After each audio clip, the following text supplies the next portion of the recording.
ketika pemuda-pemuda ini bersembunyi di goa. Jadi mereka memang Bapak Ibu tidak ada tempat bersembunyi lagi kecuali satu-satunya ini. Udah mentok semua jalan. Dan ini pasukan memburu siang malam. Apa yang mereka katakan? Rabbana atina min ladunka rahmah wa hayyi lana min amrina rasyada. Ya Allah, berikan kami rahmat dari sisimu dan berikan petunjuk dalam urusan. Hebatnya Bapak Ibu, mereka minta rahmatnya. Mereka tidak minta, ya Allah menangkan kami melawan orang musyrik, hancurkan raja yang kafir itu. Tidak. Mereka tidak minta kemenangan, tidak minta dihancurkan lawan, minta rahmat. Kenapa begitu? Menang tidak penting Bapak Ibu. Yang penting rahmat. Biarlah kita kalah tapi dengan rahmat Allah, daripada kita menang tanpa rahmat Allah, petaka itu. Kemenangan tanpa rahmat itu petaka. Tidak apa-apa kita kalah tapi dengan rahmat Allah, kita akan bahagia. Makanya mereka tidak minta menang tapi minta rahmat.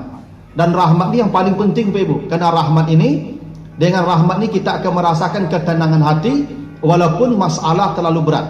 Itu kenapa mereka bisa tidur 300 tahun. Kenapa? Yansur lakum rabbukum min rahmatihi. Allah tebarkan rahmatnya kepada mereka hingga mereka tenang tidur 300 tahun. Coba.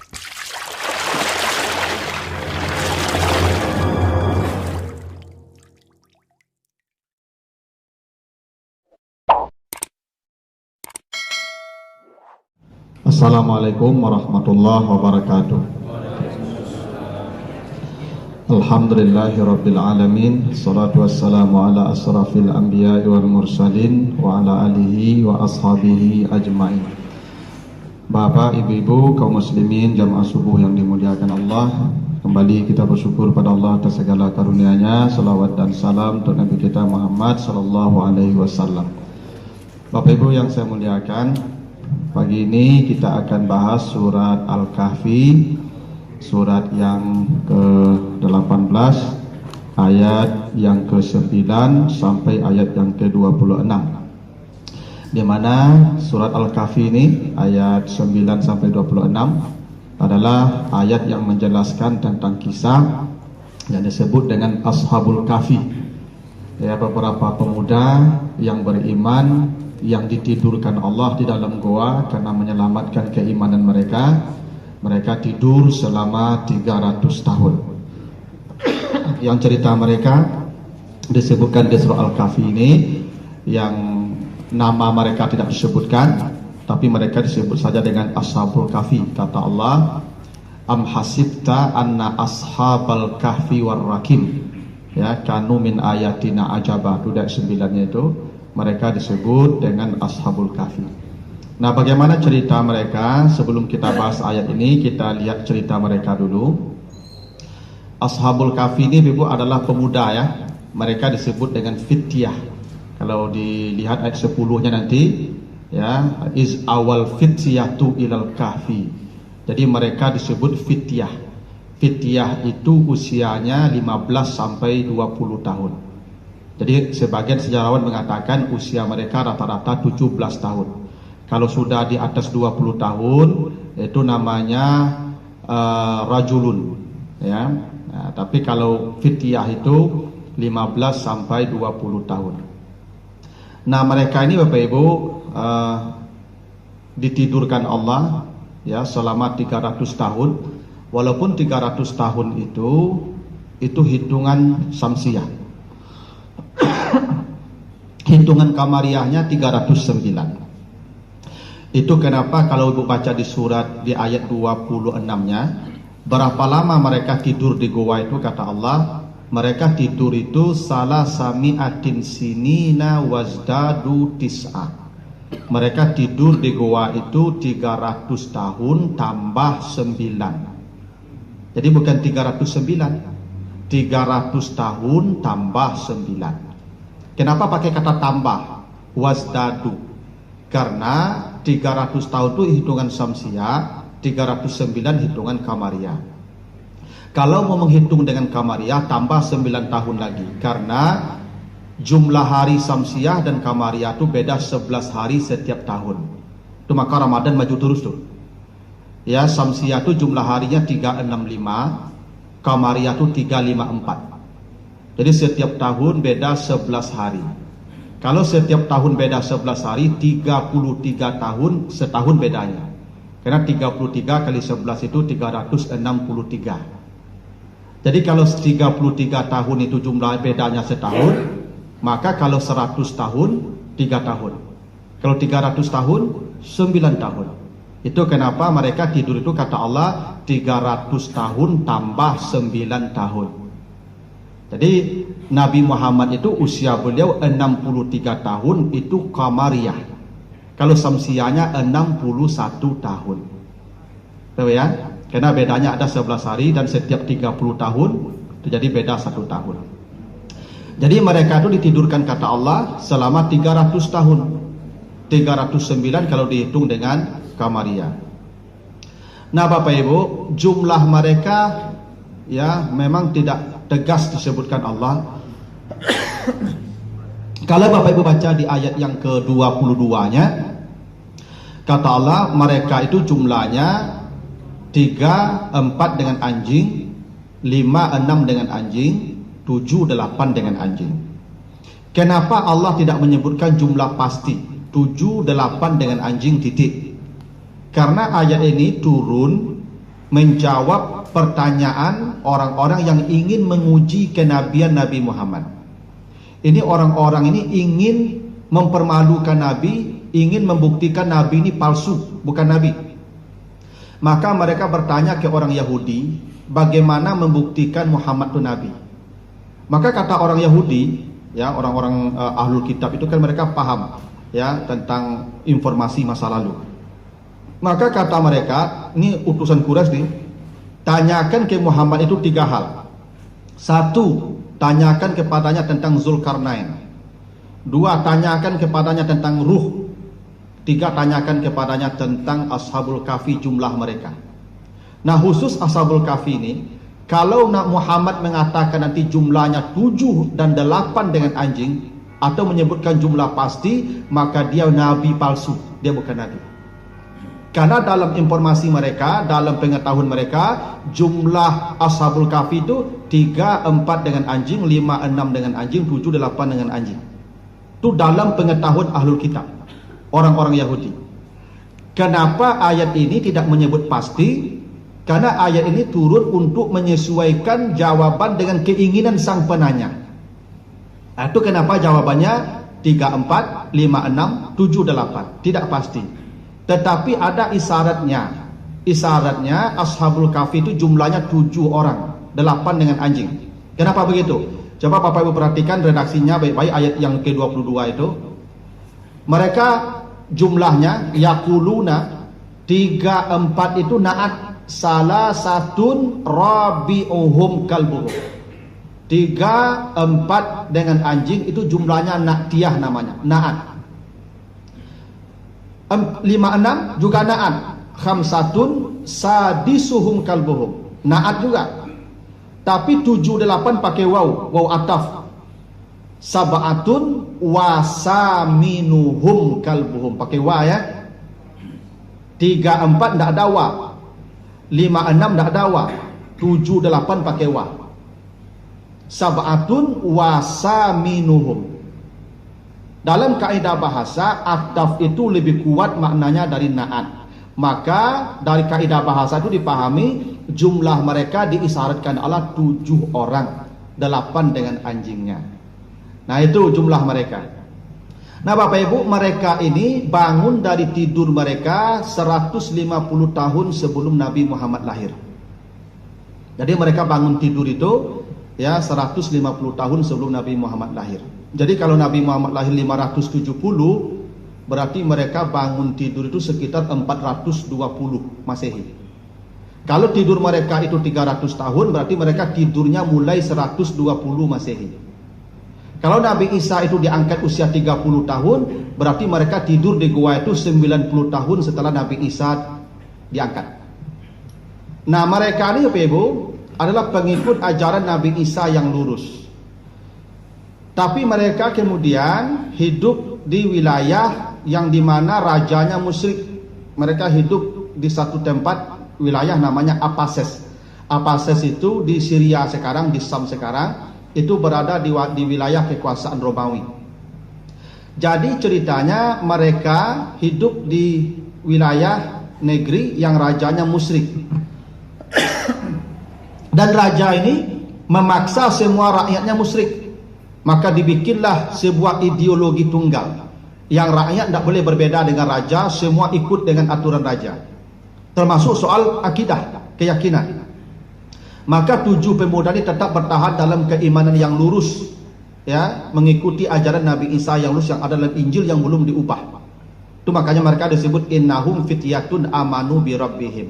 Mereka pemuda-pemuda yang beriman lurus teguh kepada Allah.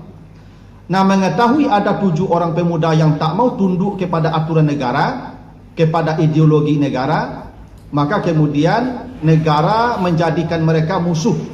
Akhirnya mereka diburu ke sana kemari, dibunuh, dan mereka lari menyelamatkan diri sampailah di sebuah gua. Gua itu bernama Gua Rajib, yang terletak 8 km kira-kira di kota Amman di Yordania sekarang. Nah, ketika mereka masuk ke pintu gua itulah mereka berdoa kepada Allah. Apa doanya? Rabbana hablana min ladunka rahmah wa hayyi lana min amrina rasyada. Ya Allah, berikan kami ya rahmat dari sisimu. Hebat ya, mereka tidak minta hancurkan raja itu, selamatkan kami, tidak. Mereka hanya minta rahmat dari Allah. Kemudian fadarabna ala azanihim, setelah mereka berdoa ditutup rapat telinga mereka. Maka mereka ditidurkan oleh Allah selama 300 tahun. Setelah 300 tahun tidur, itu tidak ada yang berubah. Semua normal. Badan mereka utuh, jenggot mereka tidak panjang, kuku mereka tidak bertambah. Normal saja tubuh mereka. 300 tahun mereka tidur. Setelah bangun, mereka lihat matahari sudah mulai condong ke arah barat. Mereka saling bertanya, berapa lama kita di sini? Satu menjawab sehari, satu menjawab setengah hari. Akhirnya kata mereka, salah satunya, ini perut kita sudah lapar, cari makanan. Fab'asu ahadakum biwarikikum hazihi ilal Madinah. Ini uang kertas, bawalah ke kota beli makanan. Maka dibawalah ya uang ini, salah satu mereka cari makanan ke kota. Begitu sampai di kota beli makanan, ketika dibayar baru kaget penjual makanan, ini uang 300 tahun yang lalu berlakunya. Lalu kata penjual makanan, ini tidak laku lagi ini Pak, uang ini 300 tahun yang lalu berlakunya. Kaget ya yang Ashabul Kahfi ini, loh ini kemarin masih pakai uang ini. Akhirnya bertengkar, dan kemudian baru ini disebarkan berita ada orang bawa uang yang nilainya berlaku 300 tahun yang lalu. Nah, Bapak Ibu, semasa 300 tahun itu negeri itu sudah beriman, rajanya sudah mati, negeri itu sudah menjadi saleh. Maka kemudian cerita tentang 7 pemuda yang hilang ini tetap beredar di kalangan masyarakat. Maka kemudian baru mereka tahu inilah pemuda yang hilang dulu. Maka kemudian diikuti ke gua itu, sampai di gua mereka masuk, dan kemudian baru dimatikan oleh Allah. Sampai sekarang. Maka tempat mereka masih ada. Bapak Ibu kalau berkunjung ke Yordania, nah itu ada guanya Ashabul Kahfi di sana. Itu sinopsis Bapak ya, cerita singkat tentang Ashabul Kahfi. Kita akan bahas ayat-ayatnya. Ayat yang ke-9 apa kata Allah? Am hasibta anna ashabal kahfi warraqimi kanu min ayatina ajaba. Kata Allah, Ashabul Kahfi itu dan Ar-Rakim. Jadi Ar-Rakim itu nama anjingnya. Sebagian mengatakan nama anjingnya Kitmir, tapi sebagian mengatakan dalam Al-Quran namanya Ar-Rakim. Jadi anjing itu boleh dikasih nama apa ya? Tapi jangan dikasih nama-nama, misalnya nama-nama ya misalnya siapa Afdal, jangan ya, atau misalnya namanya Ali, jangan gitu ya. Nah, kali namanya Ar-Rakim. Boleh ya jadi dikasih nama hewan itu. Dan Ashabul Kahfi dan anjing ini Bebu nanti dalam sebuah riwayat disebutkan masuk surga. Binatang masuk surga itu tidak banyak. Onta Nabi Saleh, hud-hud Nabi Sulaiman, ikan Nabi Yunus, kibas Nabi Ismail, termasuk salah satunya anjing Ashabul Kahfi, hud-hud Nabi Sulaiman juga. Jadi anjing nanti ini masuk surga nih Pak. Semua binatang yang di tanah. Setelah hisab selesai binatang jadi tanah, kecuali beberapa binatang yang masuk surga termasuk anjingnya Ashabul Kahfi. Kenapa anjing masuk surga? Karena kata Allah innahum fityatun amanu bi rabbihim. Ya. Itu anjing menjaga pemuda yang beriman kepada Allah. Ketika pemuda tidur dalam goa, itu anjing wakal buhum basitun zira'ihi bil wasit. Anjing itu duduk di depan goa itu menjaga musuh. Karena itu dia dimasukkan Allah ke surga karena memberikan penghargaan kepada dia yang menjaga orang saleh. Jadi kalau ada bapak ibu yang menjaga orang baik, orang saleh, itu masuk surga bersama dia. Anjing saja begitu, apalagi orang. Makanya ustaz ulama jangan dimusuhi, jangan dikriminalisasi. Besok masuk surga dengan dia, bapak ibu. Ya toh? Ya kalau ustaz kok dihormati, bapak ibu, tak dimusuhi lah. Kau ustaz dikriminalisasi, dipenjarakan tanpa salah. Ini anjing saja masuk surga, bapak ibu ya. Karena memelihara atau menjaga pemuda saleh yang tidur. Makanya bapak ibu, ya kalau ada bapak ibu yang mengambil menantu gari masjid itu masuk surga tuh. Ya kan? Anjing yang saya masuk surga apalagi mentuanya, ya nak. Itu, cari-carilah gari masjid jadi menantu bapak ibu. Jangan ya, bapak ibu anggap sepele gari masjid itu orang saleh, itu orang beriman tuh. Gitu. Tu ali ke dua ali lu nali nak mana adik kau Alun ya. Tak bisa tu. Jadi kata Allah, Ashabul Kahfi itu tanda-tanda kebesaran Allah yang sangat mengagumkan. Kenapa mengagumkan Bapak Ibu? Satu, tidur mereka itu 300 tahun. Mereka tidur. Kata Allah, tahsabuhum aiqazan balhum ruqud. Mereka itu tidur. Allah sebut bukan mati. Beda dengan Uzair. Kalau Uzair 100 tahun dimatikan Allah. Memang mati. Badannya dijadi tanah, hancur, tulang belulangnya hancur, lalu dihidupkan Allah kembali. Kalau Ashabul Kahfi rukut, tidur panjang, bukan mati, tidur dia. 300 tahun tidur, coba bayangkan Ibu tuh. Apa tidak mengagumkan itu? Coba Bapak Ibu, selama-lama lalu berajam lalu. 10 jam tu lalu Pak tu lah bangkak matu itu tu. Ya, ini 300 tahun. Selama 300 tahun itu badan mereka tidak rusak. Kenapa? Wa nuqallibuhum zatal yamin wa zatas shimal, kata Allah, tubuh mereka dibolak-balik selama 300 tahun. Karena kalau tidak dibolak-balik tubuhnya, nanti darahnya membeku. Nanti tubuhnya dimakan tanah, rusak. Cobalah Bapak Ibu kalau sakit tidur lama, berbaring saja di atas kasur, nanti punggungnya itu membusuk. Ini di atas tanah. Tanah itu kan luar biasa zatnya tuh Bapak Ibu, zat penghancurnya tuh, ya. Maka oleh Allah tubuh mereka dibolak-balik selama 300 tahun itu. Wa nuqallibuhum zatal yamin, kiri kanan dibolak-balik supaya darah mereka tidak membeku. Itu mengagumkan sekali. Yang kedua, kalau ibu bapak baca di ayat yang ke-17, wa taras syamsa iza tala'at tazawaru an kafihim zatal yamin. Matahari itu selama 300 tahun diatur Allah perjalanannya, hingga cahaya matahari tetap masuk ke goa selama 300 tahun tanpa mengurangi cahaya yang ada di alam semesta. Masalah Bapak Ibu ya, matahari ini Ibu, cahayanya pindah-pindah Pak. Cobalah perhatikan Pak, bulan ini ke sini, bulan besok ke sana, maka matahari itu kan terbitnya tidak sama Pak. Dia bergeser terus terbitnya tuh, terbenamnya bergeser terus tuh. Itu kenapa kata masyrik dan maghrib itu jamak. Masyarik wal magharib, karena tempat terbit dan tempat terbenam matahari itu ragam-ragam. Setiap tahun berputar dia tuh tempat terbitnya. Untuk Ashabul Kahfi ini Ibu, seolah-olah matahari itu stabil selama 300 tahun itu cahayanya ke mereka. Sebab kalau cahaya mereka tubuhnya tak kena cahaya, nanti dia apa? Kehabisan pigmen Pak. Coba Bapak Ibu kalau rumput tutui jadi purong, tutui rumput ko jo MB agak seminggu, apa yang terjadi? Rumput menjadi pasi pucat. Kenapa? Dia tidak kena cahaya Pak. Tubuh kita makhluk ini butuh cahaya. Kalau tubuh kita tidak kena cahaya, maka kulit kita menjadi rusak.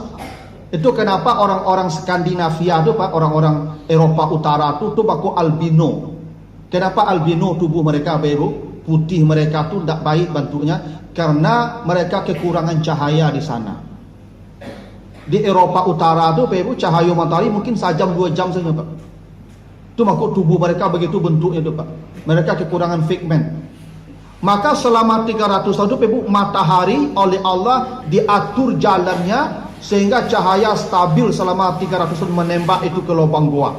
Masalah Bapak Ibu ya. Ini ajaib. Itu kenapa kata Allah min ayatina ajaba. Ini tanda kebesaran Allah yang sangat mengagumkan, ajaib. Selama 300 tahun mereka tidur tuh Ibu, tubuh mereka tidak ada yang berubah. Sebab kalau berubah, pas bangun tidur pasti mereka kaget. 300 tahun janggut kok bisa 10 meter ke Pak Ibu? Enggak. Kuku kok bisa sekian meter begitu Pak. Tapi ketika mereka bangun tidur, tubuh mereka seperti sebelum tidur. Jenggot tidak bertambah, kuku tidak bertambah. Kenapa bisa? Ini tanda yang mengagumkan dari Allah. Jadi Allah Bapak Ibu kalau ingin mengawetkan tubuh kita, bisa. Kalau ada orang mati sekian ratus tahun, tubuh mereka, jasad mereka tidak rusak dimakan tanah, boleh jadi. Itu Ashabul Kahfi contohnya. Kalau Allah ingin memelihara jasad, bisa seperti Ashabul Kahfi, tidak akan dimakan tanah itu. Ya, karena Allah sudah pernah mencontohkan. Maka ini disebut tanda kebesaran kami yang mengagumkan. Itu kenapa disebut min ayatina ajaba. Lalu iz awal fityatu ilal kahfi, ketika pemuda-pemuda ini bersembunyi di goa. Jadi mereka memang Bapak Ibu tidak ada tempat bersembunyi lagi kecuali satu-satunya ini. Udah mentok semua jalan. Dan ini pasukan memburu siang malam. Apa yang mereka katakan? Rabbana atina min ladunka rahmah wa hayyi lana min amrina rasyada. Ya Allah, berikan kami rahmat dari sisimu dan berikan petunjuk dalam urusan kami. Hebatnya Bapak Ibu, mereka minta rahmatnya. Mereka tidak minta ya Allah menangkan kami melawan orang musyrik, hancurkan raja yang kafir itu. Tidak. Mereka tidak minta kemenangan, tidak minta dihancurkan lawan, minta rahmat. Kenapa begitu? Menang tidak penting Bapak Ibu. Yang penting rahmat. Biarlah kita kalah tapi dengan rahmat Allah, daripada kita menang tanpa rahmat Allah, petaka itu. Kemenangan tanpa rahmat itu petaka. Tidak apa-apa kita kalah tapi dengan rahmat Allah, kita akan bahagia. Makanya mereka tidak minta menang tapi minta rahmat. Dan rahmat ini yang paling penting Bapak Ibu. Karena rahmat ini, dengan rahmat ini kita akan merasakan ketenangan hati walaupun masalah terlalu berat. Itu kenapa mereka bisa tidur 300 tahun. Kenapa? Yansur lakum rabbukum min rahmatihi. Allah tebarkan rahmatnya kepada mereka hingga mereka tenang tidur 300 tahun. Coba bayangkan Bapak Ibu. Mereka statusnya buron, mau dibunuh, pasukan bersenjata lengkap, tidur dalam goa di atas tanah, tapi bisa nikmat tidur 300 tahun. Kenapa? Yansur lakum rabbukum min rahmatihi, karena rahmat Allah. Itu kenapa ibu bapak kalau masuk masjid, apa doanya? Allah maftahli abwaba rahmatika, ya Allah bukakan pintu rahmatmu. Itu maka bapak ibu mendengar ceramah tak kantuk lalu tuh, itu dapat rahmat. Seperti Ashabul Kahfi. Ashabul Kahfi kan lalu tuh. Ayo pak, kok lalunya pak? Dah rahmat pak. Orang kalau dapat rahmat pak, hatinya tanang. Tanda orang hati tanang, maka tak kantuk. Dah betul. Nyo kalau tanang hati pak, maka tak kantuk. Lalu lama tu tanda hati tanang tu. Ibu kalau gelisah hati lemu lalu tu. Enggak apa.